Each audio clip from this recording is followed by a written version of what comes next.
Pourquoi faire simple quand on peut faire compliqué? En effet, pour le plus grand bonheur des élèves latinistes, il existe 5 conjugaisons en latin. Donc, il va falloir comprendre comment les identifier, hein. Donc voilà, voici le tableau avec les 5 conjugaisons. Donc la première, la deuxième, la troisième, la quatrième, et une qui a un nom un petit peu particulier qui s'appelle la conjugaison mixte. Alors, si vous observez ce tableau, vous avez donc la colonne avec les conjugaisons, la colonne qui présente les temps primitifs avec des modèles pour chacune des conjugaisons, et la colonne radicale qui vous montre le radical du verbe. Alors, comment trouve-t-on le radical d'un verbe? En fait, il suffit de prendre la première forme et d'enlever le haut. Alors, vous allez me dire, oui, c'est bien beau, la première forme est d'enlever le haut. Si je prends amo et que j'enlève le haut, ça fait âme. Et là, dans le radical, j'ai ama. Mais effectivement, c'est la seule exception. À la première conjugaison, le radical est toujours en a. Voilà. Sinon, pour toutes les autres, il suffit d'enlever le o et vous trouvez le radical. Ainsi, pour dbo, nous avons db. Pour dico, nous avons dic. Pour audio, audi. Et pour capio, capi. Voilà. Après, il faut être très observateur.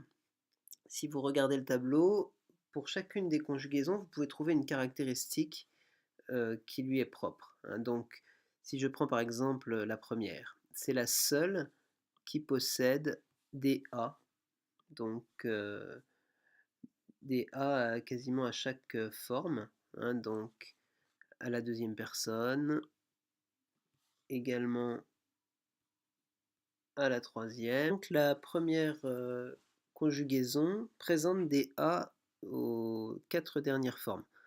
Ensuite, la caractéristique de la deuxième conjugaison.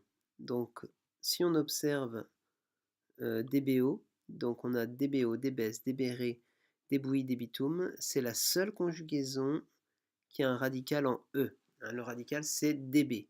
Et après, il y a DE partout. Donc, DBS, DBRE. Voilà. Donc,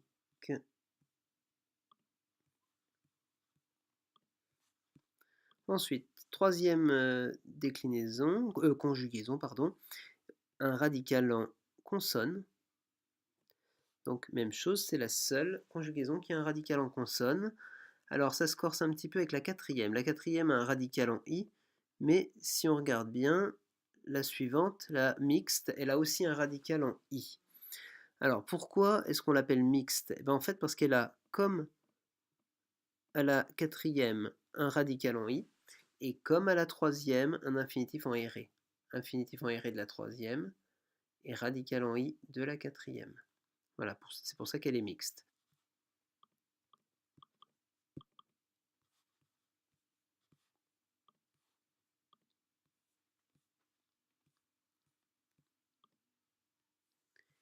Et enfin, donc, pour la mixte, infinitif en erré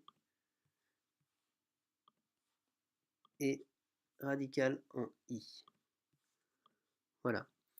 Donc, avec tout ça, on ne peut pas se tromper.